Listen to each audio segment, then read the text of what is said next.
옆 사람 보시면서 우리 교회 인사하겠습니다. 당신은 은혜 덩어리십니다. 거룩한 주일, 오늘도 추석 명절 연휴 가운데서도 예배 자리에 참 잘 나오셨습니다. 할렐루야. 그런 의미로 명절 가운데 이렇게 연휴 가운데 주일 예배에 참석하셨으니까요. 다른 때보다도 말씀을 통해서 예배를 통해서 더 큰 은혜 받으시는 저와 여러분 되었으면 좋겠습니다. 자,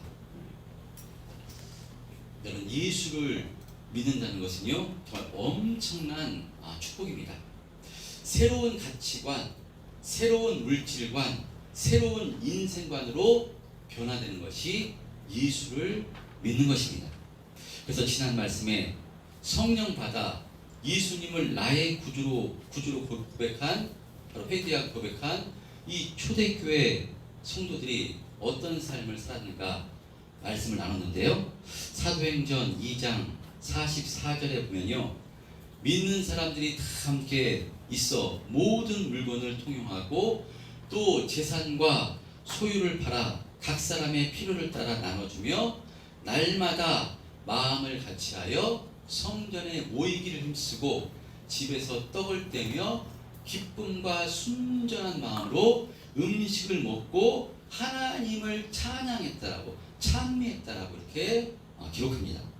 이렇게 성령 받아 예수를 믿게 된 초대교회 성도들이 그 변화되는데요, 지난 주간에 이 변화된 모습 가운데 가장 핵심적으로 이들이 물질관이 변화되었음을 예로 들어서 이렇게 예수를 믿게 되면 새로운 가치관으로, 새로운 인생관으로 바로 변화가 됨을 말씀을 드렸습니다. 어떻게 자신에게 있는 그 물질을 팔아 필요한 형제들에게 다 나누어 줄 수가 있겠습니까? 이것은 현재 우리도 이렇게 초대교회 성도들처럼 우리가 가진 재산을 다 팔아 형제들에게 나누어 주라는 그런 의미가 아니라, 성령이 임하면 이전에 붙들고 있던 가치관에서 변화돼서 새로운 가치관, 새로운 물질관, 바로 영적인 가치관, 하나님의 나라의 가치관으로 변화가 됨을 상징적으로 이렇게 보여주는 내용입니다. 예수를 믿기 전에는 주인이 누구였는가 하면요, 내 자신이 나의 주인이었습니다. 그래서 내가 주인 돼서 내가 원하는 길로 가려 했기 때문에 무엇을 사랑했는가 하면요, 돈을 사랑했습니다. 왜냐? 돈이 있어야 내가 원하는 것, 내가 하고 싶은 것, 내가 가려는 것, 그것을 할 수가 있기 때문에 오로지 돈에 집중해서 돈을 사랑했던 인생이 예수를 믿기 전에 인생이었습니다. 그러나 성령 받자 우리 안에서 주인이 바뀌게 된 것입니다. 내가 주인이 아니라 바로 예수님이 우리의 주인이 됩니다. 그러므로 내 생각과 내 계획과 내 뜻이 우리에게서 나오는 것이 아니라 우리의 주인이신 예수님의 뜻과 예수님의 계획이 우리의 마음을 주장하게 되는 것인데, 그것을 상징적으로 보여주는 것이 자신이 가장 사랑하는 그 물질을 바로 다른 이들에게, 형제들에게 나누어주는 모습으로 바로 상징적으로 보여주고 있는 것입니다. 그런 의미로 성도는 돈을 사랑하는 인생이 아니라요, 우선순위가 바뀌어서 예수님을 사랑하고 하나님을 사랑하는 자로 바뀌게 된 것이고, 돈도 물질도 환경도 모든 것을 하나님께서 허락해 주심을 알아 모든 것이 많고 적음에 따라 흔들리는 인생이 아니라 모든 것에 감사하는 인생으로 변화가 되고요, 또 아무리 어렵고 힘든 상황 가운데 처한다 할지라도 거기에서 힘들고 어려운 문제를 바라보고 문제를 메는 것이 아니라 우리의 주인은 예수님이시기 때문에 그때 그 환경과 문제를 바라보고 낙심하는 것이 아니라 예수님을 바라보게 되는데, 그 예수님을 바라보게 되면 예수님께서 나를 얼마나 사랑하셨는가, 그 십자가의 사랑을 깨닫게 됐어. 당신의 그 살과 피를 전부 다 그 피를 흘리시기까지 우리를 사랑해 주신 그 사랑으로 충만하게 돼서 바로 그때도 주님의 은혜에 감사하게 되고 그 은혜를 바로 그 견디고 이기고 바로 승리하는 삶을 살게 되는 줄 믿습니다. 여러분, 추석 명절입니다. 추석 명절 때 우리가 왜 몇 시간을 걸려서 부모님을 찾아뵙고 그러는 것이겠습니까?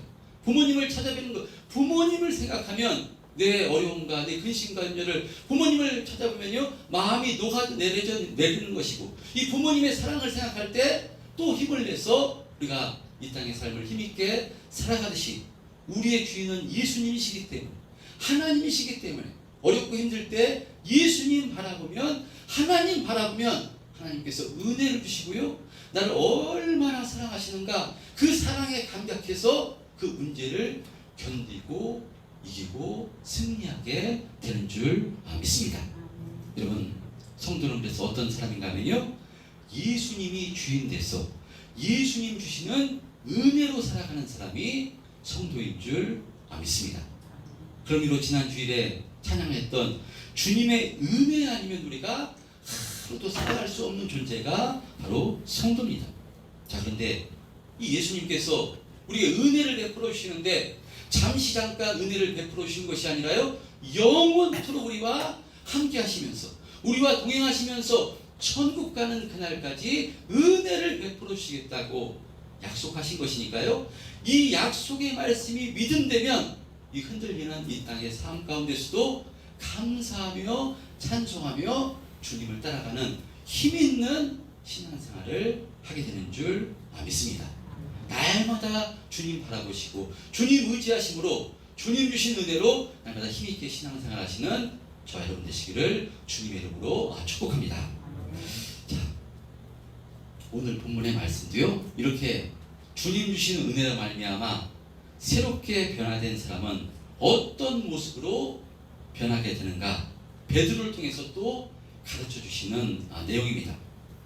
우리가 잘 알고 있는 것처럼 베드로도 성령 받기 전에는 예수님을 3년 반 동안 따라다녔지만, 예수님의 수제자였지만 그는 자기 자신이 주인이었습니다. 일시적으로 하나님의 영 성령이 임해서 주는 그리스도시요 살아계신 하나님의 아들이십니다 고백을 했지만요, 그러나 온전히 성령께서 베드로를 주장해서 주인이 바뀌게 된 것은 예수님이 십자가에서 죽으시고 부활 승천하셔서 마가의 다락방에 성령을 부어주실 때 그 성령을 받고서 그 뒤에 베드로는 자기가 주인이 아니라 바로 예수님이 주인 된 삶을 살게 된 것입니다. 그러므로 베드로도 예수님이 십자가에 죽으시기 전까지는요, 오순절 마가의 다락방에 성령을 받기 전까지는요, 여전히 자기가 자기를 주장하는 인생을 살았습니다. 그러나 오순절 마가의 다락방에서 성령 충만함을 받은 베드로는요, 이제 새로운 인생관, 새로운 가치관, 하나님 나라의 가치관, 바로 예수님이 주장하는 그 인생으로 완전히 변화가 됩니다. 그래서 그 죽음의 협박, 죽음의 위협이 분명히 있을 줄을 알면서도요, 조금도 뒤로 물러가지 않고 이스라엘 백성들에게 뭐라고 선포하는가 하면, 너희들이 하나님의 아들이신 메시아를 죽였다. 너희들이 십자가에 못 박아 죽인 예수가 바로 그리스도다. 그러나 너희가 십자가에 못 박아 죽인 예수를 하나님께서 그를 다시 살리사 주와 그리스도가 되게 하셨다. 그러니 너희는 회개하여 각각 예수 그리스도 이름으로 세례를 받고 죄 사함을 받으라. 그리하면 성령의 선물을 주실 것이다 라고 그렇게 선포를 합니다. 그때 이 베드로의 설교를 듣고요, 3,000명이 그날에 회개하고 바로 주님을 바로 영접하는 바로 엄청난 역사가 일어나게 된 것입니다. 할렐루야. 누가 주장했어요? 성령님께서 주장해서 예수님이 주인으로 되니까 이렇게 강하고 담대하게 베드로가 변화가 된 것입니다. 자, 이렇게 성령의 사람이 된 베드로가 오늘 본문에 보면요, 제9시 기도 시간에 요한과 함께 성전에 이렇게 올라갑니다. 제9시, 이스라엘 유대인들은 기도 시간을 맞춰서 기도하는데요, 3시, 6시, 9시 이렇게 3번을 기도합니다. 우리나라 시간으로 오전 9시, 12시, 오후 3시 기도 시간을 정해놓고 기도하는데, 그러니까 오후 3시가 돼서 베드로와 요한이 성전에 이렇게 올라갑니다. 성전에 올라가는 이유가 무엇인가 하면요, 다음 단락 본문 11절부터 보면요, 베드로의 설교가 이렇게 솔로몬 행각에서 설교를 하는 것으로 봐서요, 복음을 전하기 위해서 성전에 기도 시간에 사람들이 많이 모여있을 걸 알고 바로 복음을 전하기 위해서 베드로와 요한이 성전에 올라갑니다. 자, 그렇게 성전을 올라갈 때 그때 베드로가 오늘 본문에 누구를 보게 되는가 하면요, 2절 3절 한번 합독해 보겠습니다. 오늘 본문 2절 3절 2절 3절 성경을 보시고 한번 합독해 보겠습니다. 시작. 나면서 못 보게 된 이를 사람들이 내려오니 이는 성전에 들어가는 사람들에게 구걸하기 위하여 날마다 미문이라는 성전문에 두는 자라. 그가 베드로와 요한이 성전에 들어가려 함을 보고 구걸하거늘. 예, 베드로와 요한이 성전을 올라가는데 누구를 보게 되는가 하면요, 참으로 불행한 한 인생을 보게 됩니다. 나면서부터 한 번도 걷지 못했던 사람을 보게 되는데요, 사도행전 4장 22절에 보면요, 이 사람의 나이가 40여 세가 되었더라 라고 이렇게 기록하고 있는데요, 그러니까 40년 동안 장애인으로 태어나서 한 번도 자기 발로 일어서 걷지 못한 바로 이 불행한 인생을 베드로와 요한이 보게 된 것입니다. 40년 동안 한 번도 걸어보지 못하고 지금은 어떤 일을 하는가 하면요, 바로 구걸하는 일을 하고 있습니다. 자신의 발로, 자신의 힘으로 바로 먹고 살 수가 없기 때문에 구걸하는 인생을 살고 있었습니다. 2절 말씀에 사람들이 이 사람을 메어다가 미문이라는 성전 앞에 데려다 놓은 것으로 봐서요, 데려다 놓은 사람이 가족인지 아니면 앵벌이를 시키는 그런 나쁜 사람인지 정확히 성경은 말씀하고 있지 않지만, 어쨌거나 이 사람은요, 먹고 살기 위해서 할 수 있는 일이 살아야 되니까 구걸하면서 살 수밖에 없기 때문에 성전 앞에서, 미문 앞에서 구걸하는 인생을 살았던 인생입니다. 이 미문, 헤롯이 지은 헤롯 성전 가운데 가장 아름다운 문이라 해서 미문이라고 했는데요, 이 미문 역사가 요세푸스의 증언에 의하면요, 높이가 23m나 되고 청동으로 만들어져서 금과 은으로 이렇게 그 겉에 돼 있는 정말 아름다운 문이었습니다. 그래서 이 미문을 통과해서 성전 안으로 들어가는 사람들이 가장 많았기 때문에 이 지금 40년 동안 안진뱅이였던 이 사람을 구걸하는 데는 사람이 많이 다니는 데를 가장 좋은 장소이기 때문에 미문 앞에 들여다놓고 이 사람이 지금 그곳에서 구걸을 하고 있는 그런 인생이었습니다. 자, 그러니까 이 안진뱅이였던 이 사람에게 미문, 가장 아름다운 문, 이 문은요, 그 미문이 아니라 절망의 문이었을 것입니다. 수많은 사람들은 미문을 통과해서 하나님께 기도하러 올라갑니다. 이 미문을 통과해서 하나님께 제사로 올라갑니다. 근데 이 사람은 그 미문을 건너가지 못하고 그 미문 앞에 놓여서 바로 이렇게 태어나서 한 번도 걸어보지 못하고 미문 앞에서 그저 구걸을 하며 살아가고 있는 것이니까요, 자기 자신을 생각할 때 정말 절망과 한탄이 나왔을 것입니다. 그러면 이 사람에게 미문은 아름다운 문이 아니라 절망의 문이었을 것입니다. 근데 시간이 지나면서 이런 절망도 사라지고 자포자기해서 그저 초점 없는 눈으로 한 푼 줍쇼, 한 푼 줍쇼, 바로 누구의 손에 옮겨져 구걸하는 인생을 지금 살고 있는 것입니다.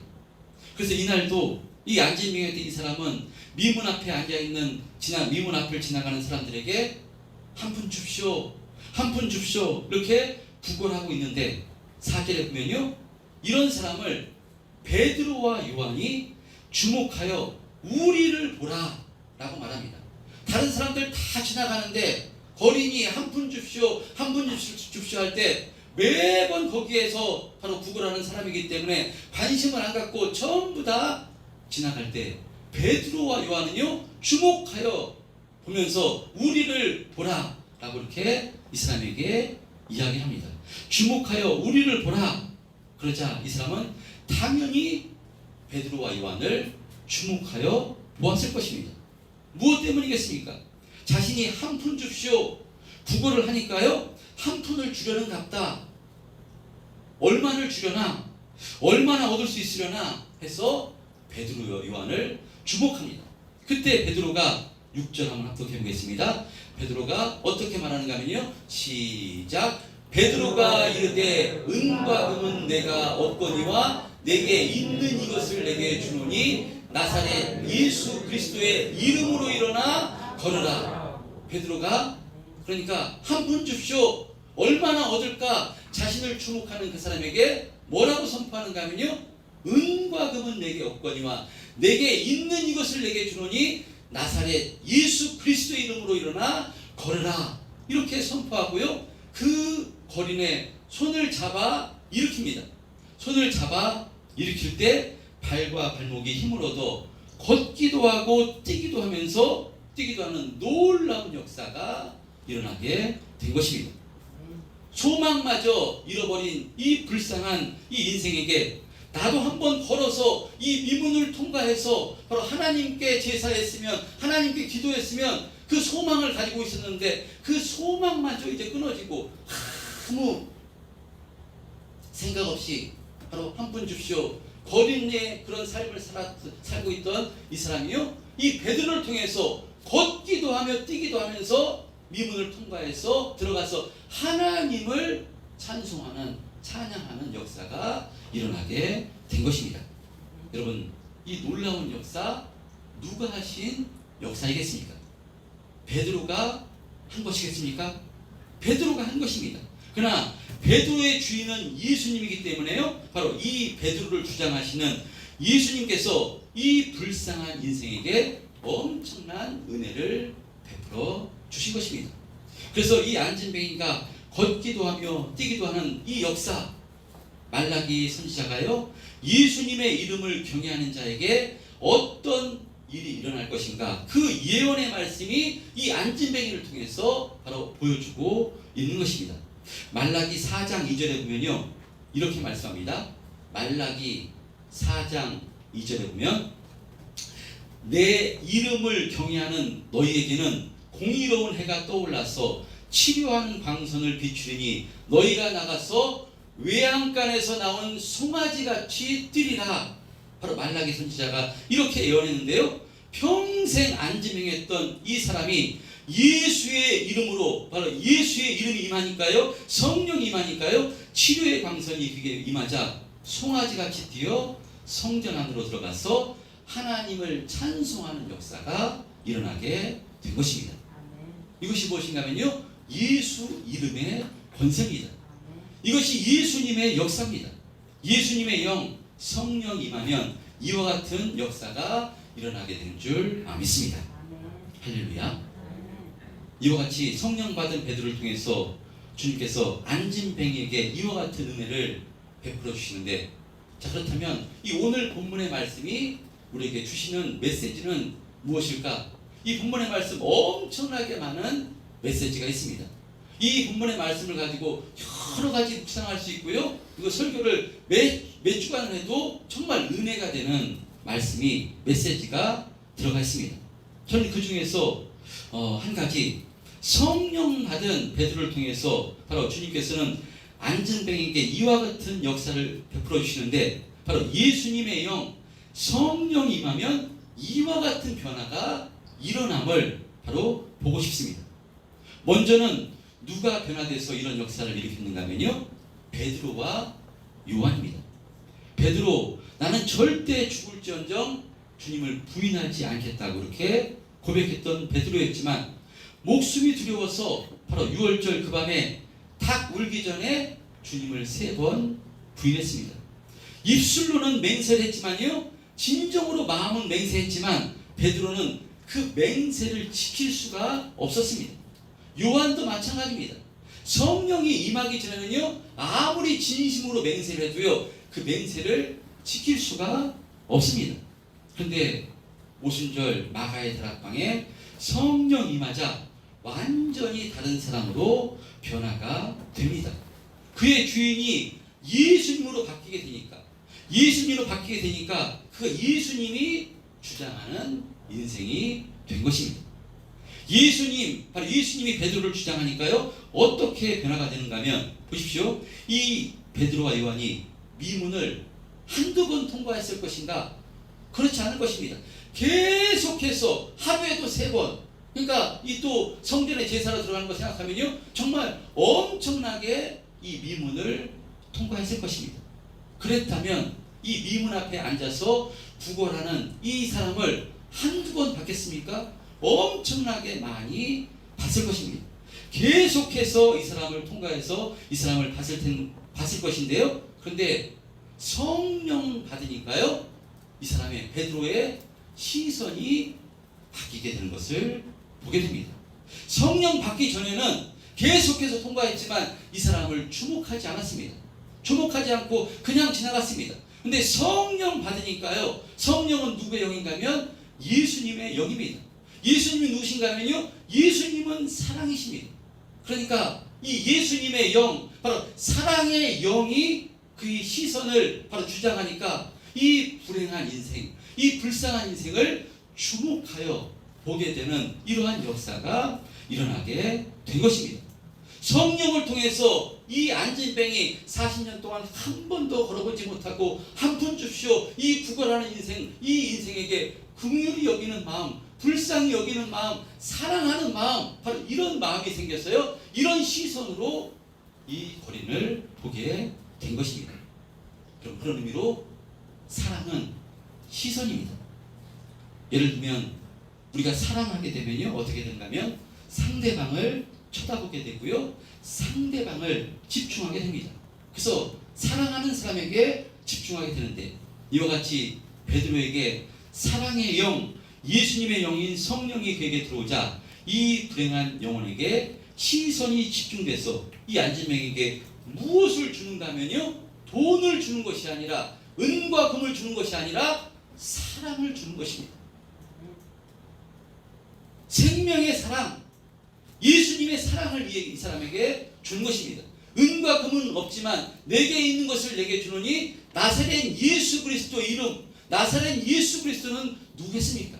우리를 죽기까지 사랑하신 바로 하나님이십니다. 우리를 사랑하시되 우리를 구원해 주시기 위해서 십자가에서 살찌고 피 흘리시기까지 우리를 사랑하신 이 사랑의 주님을 바로 이 안진뱅에게 주는 것입니다. 그래서 이 은과 금은 내게 없거니와 내게 있는 것을 내게 주노니 나사렛 예수 그리스도 이름으로 일어나 걸으라 라고 사랑의 예수님, 생명의 예수님을 전해 준 것입니다. 여러분, 이렇게 예수님의 영이 임하면요, 우리가 달라지는 것입니다. 시선이 달라지는 것입니다. 새로운 가치관, 새로운 피조물로 재탄생되는 것입니다. 그래서 영적인 눈이 열리니까요, 이 베드로와 요한, 바로 이전 같으면 그냥 지나쳤을 텐데 이 안진뱅이 이 거린을 긍휼히 여기고 사랑하는 마음이 생겨 최고의 사랑인 예수님의 이 사랑을 이 거린에게 전하여 준 것입니다. 이제 베드로는, 요한은 이전처럼 자신의 목숨이 두려워서 벌벌 떨던 그런 사람이 아닙니다. 오순절 성령 강림을 통해서 불같은 성령이 그들에게 임하자 그들의 눈빛이 달라지고요, 마음이 달라지고 온 중심이 달라지게 돼서 새로운 피조물로 거듭나게 되는 것입니다. 성령이 임할 때 바로 이 에스겔서에 보면요, 그 죽었던 뼈에 힘이 생기고 힘줄이 생기고 살과 살갗에 바로 살이부터 여호와의 군대가 되듯이 성령 충만함을 받자 베드로와 요한이 진짜 하나님의 사자, 하나님의 군대가 된 것입니다. 여러분, 그런 의미로 오늘 말씀을 통해서 우리가 어떻게 사는 것이 정말 복되고 능력 있는 삶을 사는 것인가 하면요, 우리도 성령으로 충만해서 우리의 주인이 확실하게 예수님으로 바뀌어서 우리를 통해서도요, 바로 이 예수님의 이 십자가의 사랑, 이 사랑을 전해준 것이 최고로 복되고 능력 있는 삶인 줄 믿습니다. 지난 주간에 어떤 말씀을 드렸는가 하면요, 우리가 하나님께서 맡겨주신 물질, 그것을 바로 이웃과 세상 가운데 전해주고 흘려보내는 이렇게 훈련을 하자고 말씀을 드렸습니다.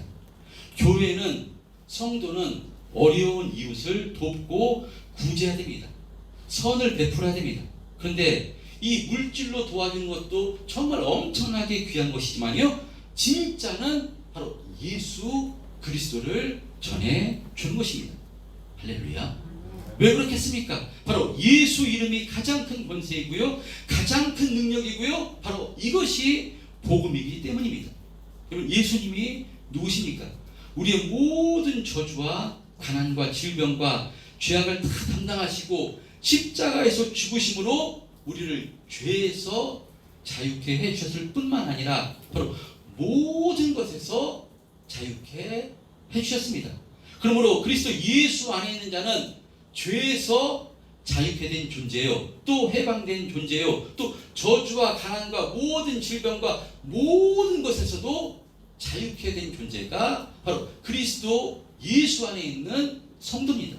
그래서 예수 그리스도 이름으로 일어나 걸으라 라고 지금 베드로가 선포하는데요, 예수 그리스도 이름으로, 헬라어 원문에서 좀 더 정확히 얘기하면요, 예수 그리스도 이름 안에서 일어나 걸으라 라는 뜻입니다. 예수 그리스도 안에 있으면요, 예수님이 우리의 주인 되기 때문에 정말 참된 평안과 참된 안식을 누리고요, 저주와 가난과 질병, 그것이 우리를 해볼 수가 없는 존재, 이기고 승리하는 존재가 누군가 하면 그리스도 예수 안에 있는 그런 성도인 줄 믿습니다. 만약에 오늘 본문에 40년이나 못 걸었던 이 안진뱅에게 그가 원하던 한 푼, 그가 원하던 동전 한 입, 아니면 진짜 은과 금을 그 사람에게 주었다 할지라도요, 그 사람의 인생은 바뀌지가 않았을 것입니다. 은과 금을, 좀 엄청난 은과 금을 받았다 할지라도요, 금덩이를 한 돈, 두 돈 받았다 할지라도요, 그 다음에 어떻게 변화가 되겠습니까? 변화되는 것이 아니라 계속 그 자리에 앉아서 누가 금덩이, 은덩이 주지 않나, 계속해서 한 푼 줍시오, 한 푼 줍시오 거린하는 바로 그런 인생을 살았을 것입니다. 그런데 진짜를 주니까, 예수 그리스도 이름을 주니까, 성령을 그게 주니까요, 그의 인생이 완전히 바뀌게 됐어. 걷기도 하며 뛰기도 하며 하나님을 찬송하는 그런 인생으로 변화가 된 것입니다. 할렐루야. 이것이 바로 여러분 복음입니다. 이것이 예수 이름의 능력이고 최고의 축복입니다. 여러분, 그렇다면 이 나면서부터 안진뱅에 된 이 사람은요, 누구를 가리키는 것이겠습니까? 여러분, 이 안진뱅이였던 이 인생, 그것은요, 우리를 가리키는 것이고 바로 전 인류를 가리키는 것입니다. 우리의 조상 아담의 범죄로부터 우리는 나면서부터 죄인이었습니다. 죄인이었기 때문에 절대로 우리의 실력과 능력으로는 하나님 앞에 나가서 바로 예배드릴 수 있는 존재가 아닙니다. 성전 안으로 들어갈 수 있는 존재가 못 됩니다. 절대로 하나님을 찾을 수 있는 존재가 아닙니다. 우리는 영적으로 보면 전부 다 안진뱅이였고 전부 다 죽었던 존재였습니다. 죽었기 때문에 이 영적인 세계를 모르기 때문에 그냥 물질에 매여서 한 푼 줍시오, 한 푼 줍시오, 돈에 매여서 돈을 바라보고 돈을 사랑하며 살았던 인생이 바로 저와 여러분들이었습니다. 근데 성령을 우리 가운데 부어주심으로 우리의 주인이 예수 믿음으로 바뀌니까요, 성전 미문에 앉아서 돈만 바라보던 인생에서 이렇게 거룩한 주일, 바로 주님 앞에 나와서 하나님을 예배하고 하나님을 찬송하고 하나님께 영광 올리는 그런 인생으로 바뀌게 된 것입니다. 우리는 날 때부터 영적인 안진뱅이, 영적인 바로 죄인이었는데 예수님으로 말미암아 죄사함 받아 이제 걷기도 하며 뛰기도 하면서 하나님을 찬송하는 예배하는 인생으로 바뀌게 된 것이니까요, 저와 여러분이 최고로 복된 은혜를 받은 사람인 줄 믿습니다. 여러분, 그렇다면 우리가 어떤 모습으로 변화되어야 하겠습니까? 예수님 주신 은혜로 더욱더 충만해서 우리의 시선도 베드로와 같은 시선으로 변화되어야 되는 줄 믿습니다. 우리는요, 우리가 사는 것이 아닙니다. 내가 사는 것이 아닙니다. 갈라디아서 2장 20절에 보면요, 내가 그리스도와 함께 십자가에 못 박혔나니 그런즉 이제 내가 사는 것이 아니요 내 안에 그리스도가 사시는 것이다. 내가 육체 가운데 사는 것은 나를 사랑하사 나를 위하여 자기 자신을 버리신 하나님의 아들을 믿는 믿음 가운데 사는 것이라 라고 말씀합니다. 여러분, 우리는 내가 사는 것이 아니라 내 안에서 예수님이 주인돼서요, 예수님께서 주장하시는 삶을 사는 사람이 바로 성도인 줄 믿습니다. 할렐루야. 내가 사는 것이 아닙니다. 내 주인은 예수님이십니다. 그렇기 때문에 예수님이 주인이기 때문에 예수님 말씀에 순종하면요, 누가 책임져 주시는가 하면 예수님이 우리를 책임져 주십니다. 내가 나를 주장하면 내가 나를 주장해서 복된 삶을 살아야 되기 때문에 돈을 사랑할 수밖에 없고 돈을 바라볼 수밖에 없는 것이지만, 예수님이 주인 돼서 예수님 말씀에 순종하면요, 예수님께서 그 사람을 책임져 주시고 바로 복된 삶으로 인도해 주시는 줄 믿습니다. 여러분, 근데 이와 같은 삶 우리 힘과 능력으로 할 수 있는가? 할 수 없습니다. 서두에 베드로도 얘기했지만요, 베드로는 성령이 맞아 주는 그리스도시요 살아계신 하나님의 아들이십니다. 이것은 사람이 할 수 있는 것이 아니라 하늘 하나님께서 하나님의 영을 부어서 이 고백을 할 수 있는 것인데, 이 고백을 했는데 베드로가 어떻게 변합니까? 베드로가 잠깐은 그런 고백을 할 수 있지만요, 베드로의 능력으로는요, 이런 삶을 정말 하나님께 영광을 주는 그리스도를 위해서 자기 목숨을 던지는 삶 고백했지만 절대로 살 수가 없습니다. 그러니까 우리 능력으로 주님을 기쁘시게 하는 삶, 주님을 주인된 삶 살 수 있는가? 살 수가 없습니다. 그런데 정말 큰 은혜는 우리는 살 수 있는 존재가 된 것입니다. 왜냐? 성령님께서 영원토록 우리를 떠나지 않으시고 우리에게 은혜를 주시겠다고 바로 약속을 하셨기 때문에요, 이 약속의 말씀이 믿어지면, 이 말씀이 믿음되면 이와 같은 삶을 살게 되는 줄 믿습니다. 여러분, 마태복음 28장 19절 20절에 우리 너무나도 잘 아는 말씀, 예수님께서 부활 승천하시면서 이와 같이 말씀하셨습니다. 저는 이 말씀이 확실히 믿음됐으면 좋겠습니다. 우리 19절 20절 한번 합독해 보겠습니다. 시작. 그러므로 너희는 가서 모든 민족을 제자로 삼아 아버지와 아들과 성령의 이름으로 세례를 베풀고 내가 너희에게 분부한 모든 것을 가르쳐 지키게 하라. 볼지어다 세상 끝날까지 너희와 항상 함께 있으리라 하시니라. 아멘. 여러분, 지금도 우리와 함께 하십니다. 악한 마귀는요, 예수님이 우리가 함께 하시는데 함께하지 않고 있다고, 너는 혼자라고 교묘하게 우리를 유혹하고요, 우리를 돈을 바라보게 만들고 세상을 바라보게 만들어서 우리를 낙심케 하고 절망케 하지만 절대로 그렇지 않습니다. 성령님께서 세상 끝날까지 우리와 함께 하시겠다고 약속하신 것이기 때문에요, 우리는 새로운 피조물로 새롭게 거듭난 존재고요, 세상을 이긴 존재가 저와 여러분들인 줄 믿습니다. 이 땅 살 때 낙심이 올 것입니다. 물질의 문제로, 환경의 문제로, 여러 가지 문제로 낙심과 절망과 근심과 염려가 올 것입니다. 그때 성도는 무엇 해야 되는가 하면요, 바로 우리가 영원토록 함께 하시며 우리를 은혜 베풀어 주시겠다고, 붙들어 주시겠다고 하는 예수님을 날마다 바라보는 것, 이것이 가장 복되고 능력 있는 삶을 사는 비결인 줄 믿습니다.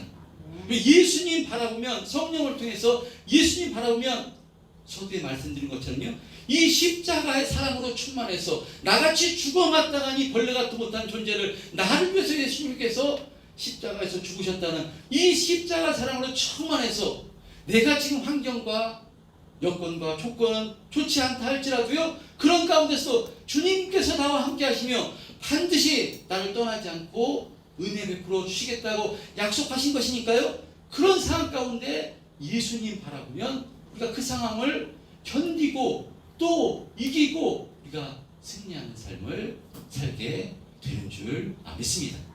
여러분, 우리는 우리를 위해서 살지 않아도 되는 존재가 성도입니다. 왜냐 우리의 주인은 예수님이기 때문에 예수님이 우리를 위해서 지금도 주장해 주시고 복된 삶으로 날마다 인도해 주십니다.